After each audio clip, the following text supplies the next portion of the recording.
Episodio 3. El Renacimiento. Rubens Medel en la voz de Francis Schaeffer.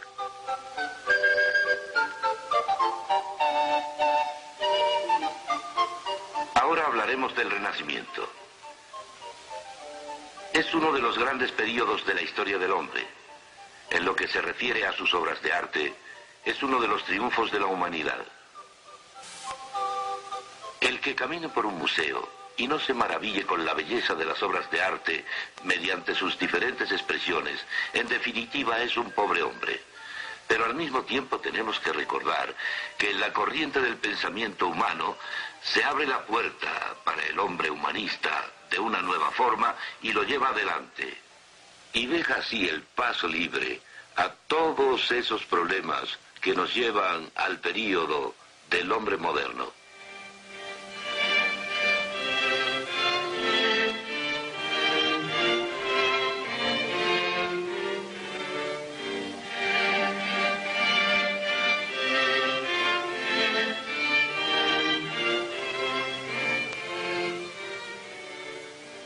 A través de la historia, los artistas han hecho dos cosas, han reflejado su cultura, muchas veces con más exactitud que los escritores y también que los filósofos.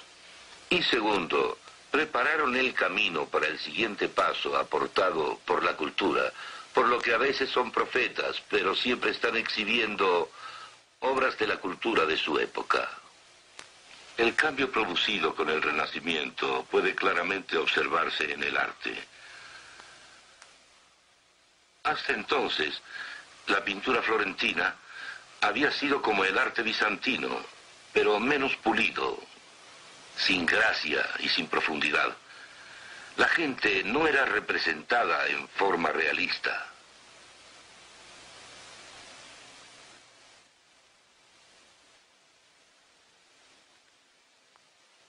Luego vino Giotto, y con él un cambio radical.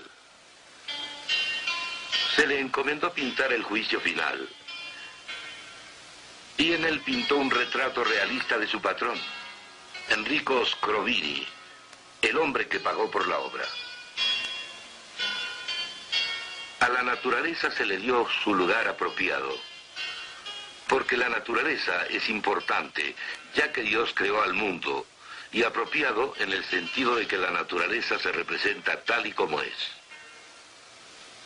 Por otro lado, la gente aparece muy alargada en comparación del mundo que la rodea.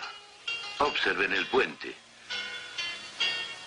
¿Cómo puede caber este hombre en esta plataforma de observación? ¿O cómo puede lanzar una flecha por esta ventana?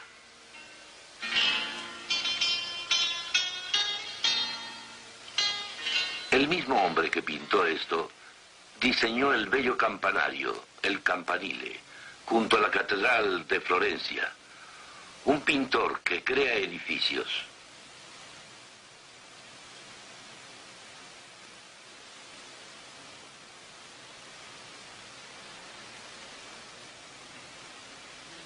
Ahora pasaremos a un gran descubrimiento en el arte renacentista. Masaccio, amigo de Brunelleschi, lograba rostros reales en su obra, lo que le dio una calidad natural, algo único en esos días.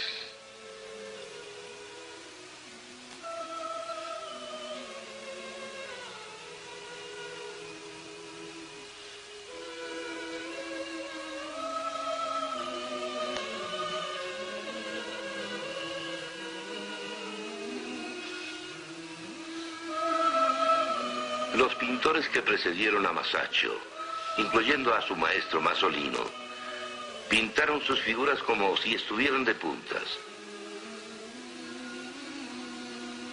Masaccio representó los pies bien puestos en el suelo.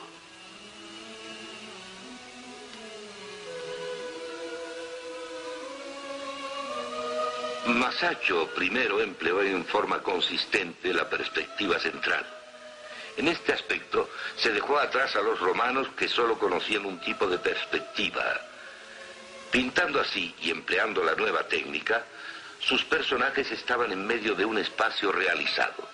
Había en realidad un espacio alrededor de la gente.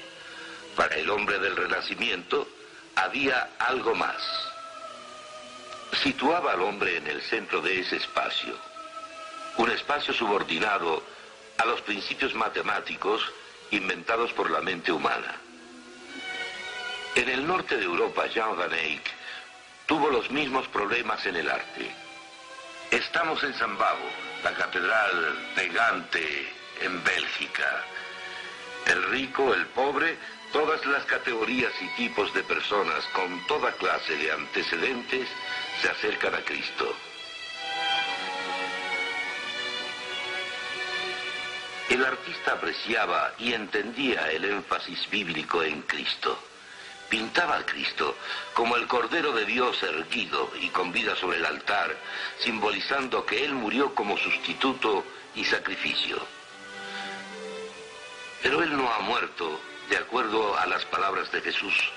Soy el que estaba vivo y ha muerto, y he ahí que estaré vivo para siempre. Amén.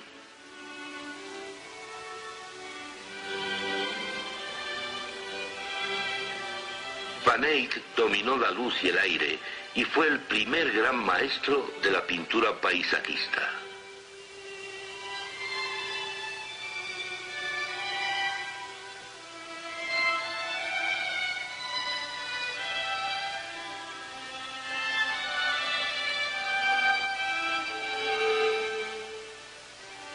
He aquí una representación de la naturaleza. La naturaleza tiene su lugar apropiado en el mundo que Dios ha formado.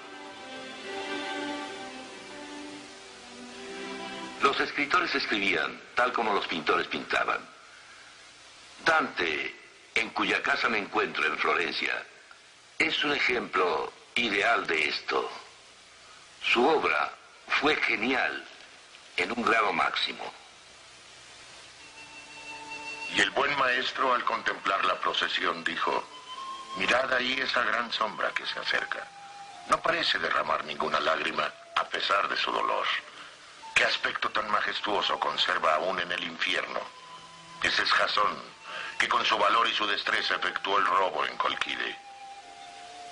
Le dio más importancia a la naturaleza, pero siguiendo la influencia de Tomás de Aquino, el mundo cristiano y el clásico se mezclaron.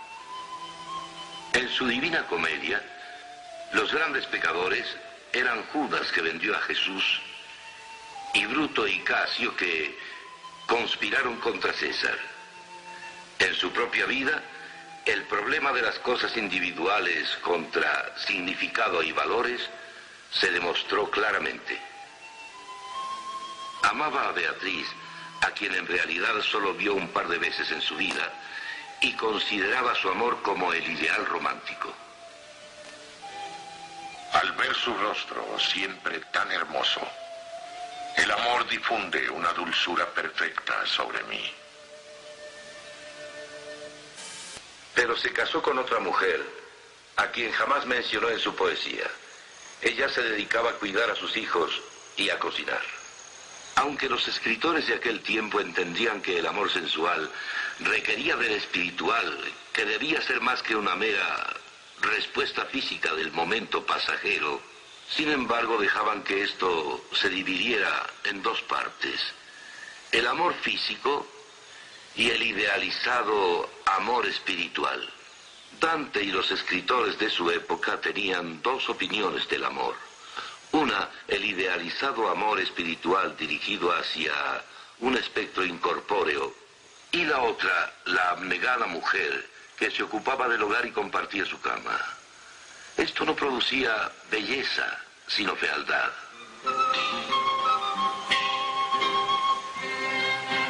La cúpula de Florencia. Brunelleschi la diseñó y la construyó. Logró un gran triunfo artístico, así como también realizó una proeza de ingeniería.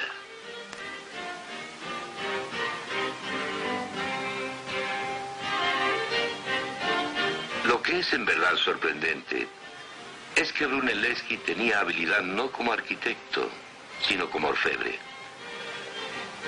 Este edificio que ahora observan, el orfanatorio, también fue diseñado por Brunelleschi y fue la primera construcción renacentista.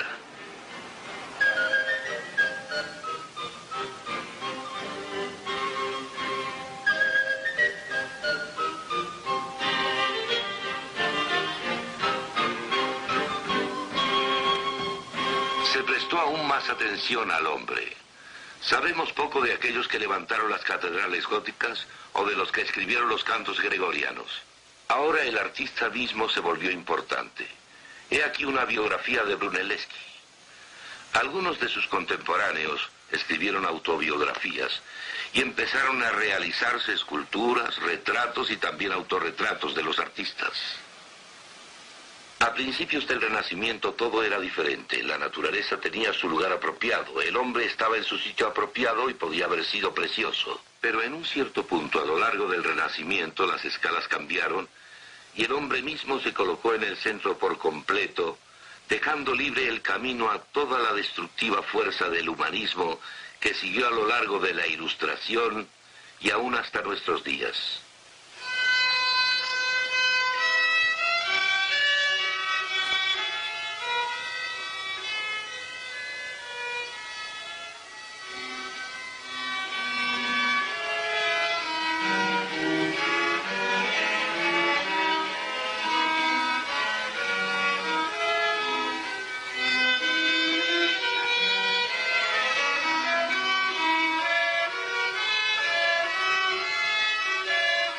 Los compositores de aquel tiempo inventaron el arte de la orquestación.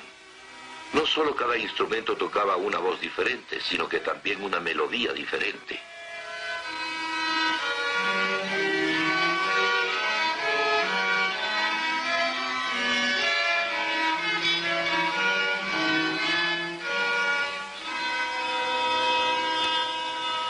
El norte influyó al sur tanto en la pintura como en la música. Los instrumentos de cuerda del Renacimiento se fabricaron en juegos para que el timbre fuera uniforme desde el bajo hasta el instrumento soprano. La música se imprimió con caracteres movibles por primera vez. Este es el laúd, el instrumento para solo más popular del Renacimiento. El sacabuche era nuestro trombón. La viola antigua, ancestro de nuestra viola. El corno renacentista y la espineta. Hasta este momento todo podía haber ocurrido en una de dos formas. Podía haber habido un énfasis en gente verdadera, viviente en un mundo real que Dios había creado, en donde todas las cosas individuales tenían importancia, porque Dios había creado el mundo. O el humanismo pudo haberse implantado, con su énfasis, en lo individual como algo autónomo. Pero la suerte estaba echada. El hombre se fue haciendo cada vez más independiente. Él mismo se hizo a su medida, tratando de volverse autónomo.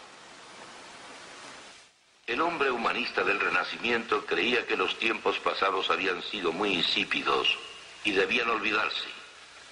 Para él fue la era oscura y creía que la nueva era sería un gran paso adelante en su periodo de reencarnación o renacimiento. Un renacimiento de la precristiana edad de oro de las antiguas Grecia y Roma. Tomás de Aquino dejó libre el camino para esto, haciendo énfasis en la enseñanza de Aristóteles.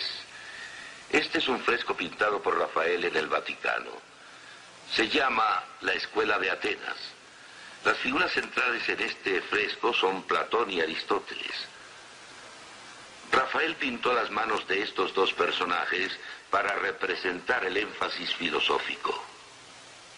Platón, con el índice hacia arriba, indicaba los absolutos, los ideales, el significado y los valores. Aristóteles, con la palma hacia abajo, enfatizaba las cosas individuales, los particulares, la naturaleza y el hombre. ¿Cuál es el significado de los particulares, incluyéndome a mí y a usted, si no tienen ninguna idea final con qué relacionarla para que tenga significado? ¿Cómo sabemos si nuestros actos individuales los hacemos bien o mal, si no hay un absoluto que nos brinde certeza. El dilema entre una forma de humanismo y la Biblia y la cristiandad descansa en la cuestión de si en verdad tenemos que empezar por el hombre solo, autónomo, y a partir por lo tanto de esa base, o si existe una verdad proveniente de otra fuente, la cual tiene que ser absoluta, y entonces no es relativa. Si partimos de la verdad del humanista, de su opinión de la verdad, no existe una verdad, sino que es más bien un promedio estadístico que conduce a la parte en donde el humanismo nos ha traído hasta nuestra generación. He aquí un ejemplo de este dilema: la Virgen y el niño de Fouquet. La modelo de Fouquet fue Agnes Sorel, que era la amante de Carlos VII, rey de Francia. ¿Estaba esta Madonna a punto de amamantar a su bebé? No. Puede tener el título de la Virgen y el niño, pero aquellos que vieron la pintura en esa época sabían de quién se trataba. Era la amante del rey. Anterior a esto, María era considerada excelsa y sagrada. Y aún antes que eso, se creía que ella era diferente a las personas normales y que se le representaba solo como un símbolo. El pintar a María como a alguien vivo fue un avance sobre las anteriores pinturas, porque la Biblia nos dice que María era una mujer real y Jesús era su bebé. Este era el enfoque adecuado. La naturaleza tuvo su lugar apropiado. Por otro lado, la amante del rey podía representar a María, y el significado quedaba destruido. Primero podía parecer que solo los valores religiosos se estaban desvirtuando, pero gradualmente el daño se esparció a todo el saber y a todo en la vida. El significado de las cosas individuales, los particulares, fue removido. Las cosas individuales se transformaron en independientes, autónomas, y sin nada al fin que las relacionara o que les diera significado. Estamos ahora en la Academia de Florencia, en una sala destinada a la obra de Miguel Ángel.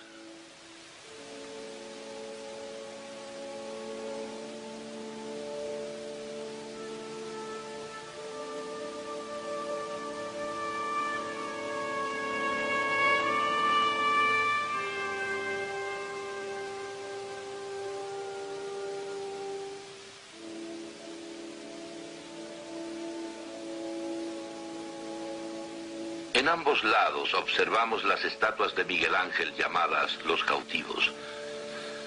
Se les llamaba estatuas inconclusas. Ahora los eruditos concuerdan en que las dejó así para que la gente dijera lo que Miguel Ángel quería. El hombre está desprendiéndose de la roca. La humanidad saldrá victoriosa. Cuando uno pasa junto a estas estatuas, llega al punto central de la sala, a la magnífica estatua del David.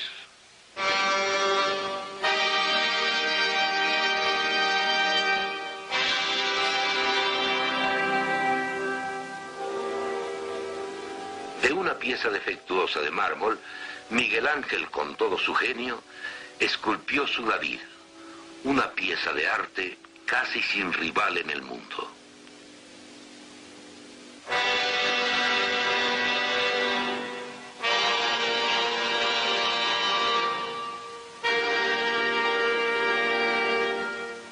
No es el David bíblico, sino más bien la personificación del ideal humano, la grandeza del hombre.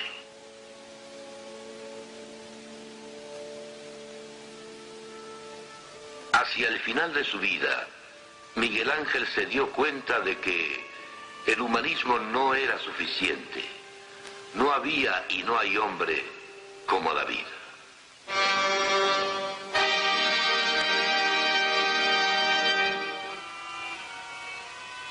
Se piensa que en la Piedad de la Catedral de Florencia se representó él mismo en Nicodemo, quien se está inclinando sobre Cristo.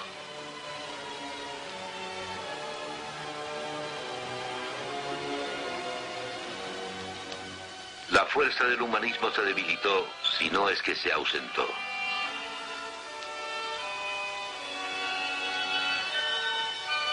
Ahora hablaremos de otro gigante del Renacimiento, Leonardo da Vinci. Fue el primer matemático moderno.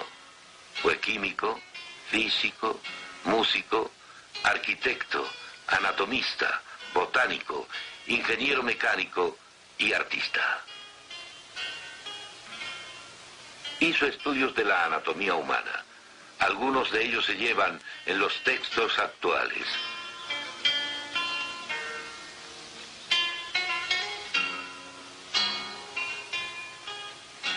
Fue el prototipo del hombre del Renacimiento. Podía hacer casi todo y lo hacía bien.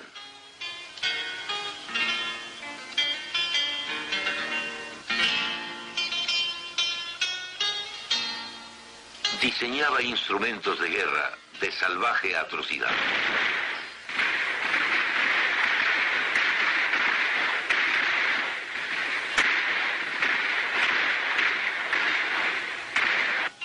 Diseñó los veleros.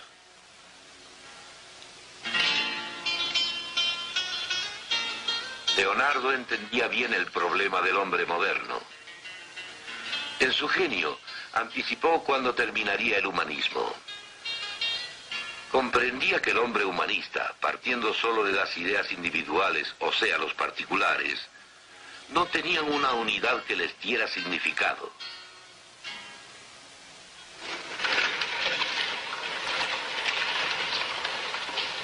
Entendía que empezando en forma humanista, con las matemáticas, uno se queda con ideas individuales, y al tener solo ideas individuales, jamás se puede llegar a universales o al significado. Por el contrario, queda a merced de la mecánica.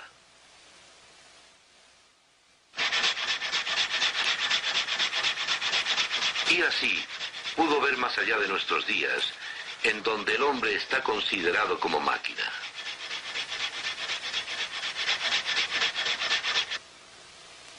Después Leonardo pensó que tal vez el pintor, el hombre sensible, llegaría al significado, por lo que trató y trató de representar al alma. No al alma en el sentido cristiano, más bien trataba de capturar visualmente los universales desde los particulares que observaba. Fracasó. Volvemos a la escuela de Atenas de Rafael.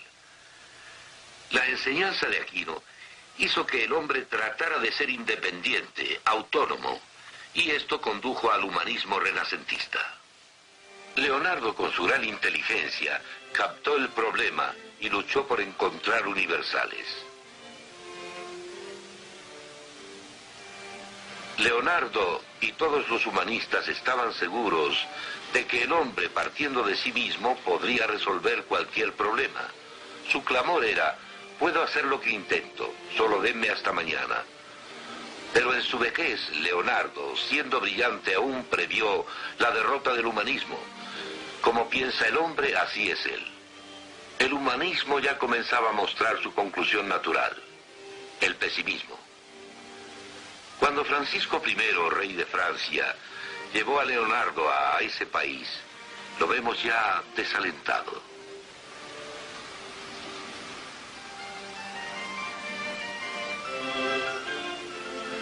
Aquel que no logre captar la belleza del Renacimiento al caminar por Florencia, creo que es un pobre hombre.